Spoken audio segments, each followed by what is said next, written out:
அந்நிய ஆண்களுக்கு காட்டி கொண்டிருக்கிறாங்க. இந்த நிலைமை எங்கட முஸ்லிம் பெண்களுக்கு வந்திக்கிறதுனால தான் இன்றைக்கு எங்கட சமுதாயத்துல ஒவ்வொரு வீட்ல ஒரு வாப்பா ஒரு மகளை ரேப் பண்ற நிலைமையும் ஒரு மகன் உம்மாவை ரேப் பண்ற நிலைமையும் வந்திக்குது. இதுக்கெல்லாம் காரணம் என்ன? எங்கட ட்ரெஸ் கோட்.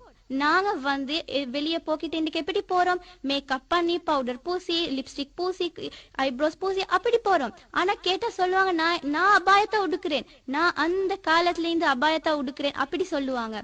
ஆனா இன்னைக்கு அபாயம் எந்த நிலைமையில வந்திக்குது? ஒரு ஆள் பிளேன் அபாயம் உடுத்தன்னு சொன்னா ஒரு நாளும் ஷைத்தான் சொல்ல மாட்டான், நீங்க இதை உடுக்க வானம்ன்ற ஒரு நாளும் எங்களுக்கு ஷைத்தான் சொல்ல மாட்டான். அவன் எப்படி சொல்லுவான்டா, இதுக்கு ஒரு 2 ஸ்டோன் வந்தா நல்லைக்குமே, 2 நூல் ஒர்க் வந்தா நல்லைக்குமே, அப்படித்தான் ஷைத்தான் எங்களை வலிக்கெடுத்துவான். அப்படி வந்து இன்றைக்கு அபாயா எந்த நிலைமையில வந்திக்குதுன்னு சொன்னா சாரி அபாயாவாம், ஃப்ராக் ஸ்டைல் அபாயாவாம், டிரான்ஸ்பேரண்ட் மெட்டீரியல் அபாயாவாம், புஷ் அப் அபாயாவாம். அப்படி அந்த நிலைமையில அபாயா இன்றைக்கு சீரழிஞ்சு கொண்டிருக்குது. என்ன இந்த புஷ்அப் அபாயா பாருங்க, என்ன ரசூல சொல்லிங்க, எங்கட உடம்பு ஷேப் விளங்காத மாதிரி நாங்க உடுக்க சொல்லி. ஆனா இந்த புஷ்அப் அபாயான்ற பேர்ல ஒவ்வொரு பெண்டையும் அதை உடுக்கிற ஒவ்வொரு பெண்டையும் உடம்பு ஷேப் அப்படியே விளங்குது. கையை எடுத்தோம்னு சொன்ன என்ன கை பொடலங்க மாதிரி அந்த ஷேப் அப்படியே அச்சு அடிச்ச மாதிரி விளங்குது. இதான் எங்களுக்கு இஸ்லாம் காட்டி தந்திக்குது. இவங்க உடுத்து போறதுல அந்த பாவத்தை சுமக்கிறது மட்டும் இல்ல, இன்னொரு ஆணை அதை கவர வச்சு இன்னொரு ஆண் வலிக்கேட்ல போறேன்னு அந்த பாவத்தையும் சேர்த்து இவங்க சுமந்து கொண்டு போறாங்க.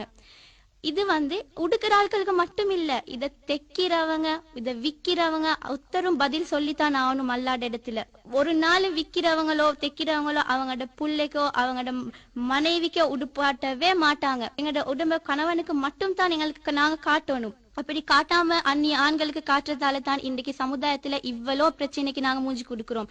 இந்த மகரமான உறவுகள் இடையில இன்றைக்கு இந்த நிலைமைன்னு சொன்னா அஜ்னபியுடைய நிலைமைய நாங்க கேட்கவா வேணும்?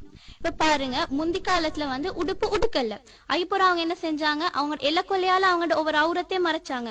அப்படி ஐப்புறம் புடவையால மறைச்சாங்க. அந்த லெவல்ல டாப் லெவலுக்கு வந்துச்சு, ஃபுல் கவர் ஹிஜாப் உடைய வாழ்க்கை வந்துச்சு.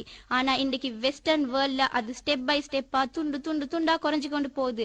அப்ப யோசிச்சு பாருங்க, உடுப்பு இல்லாம மிருகத்தை போல சுத்துறதா எங்களுக்கு ஃபேஷன். அதான் ஃபேஷன். அந்த நிலைமை எங்கட பெண்களுக்கு வராம அல்லாஹ் பாதுகாக்கணும். பெண்கள் எப்படின்னு சொன்னா மாணிக்கம் மாதிரி.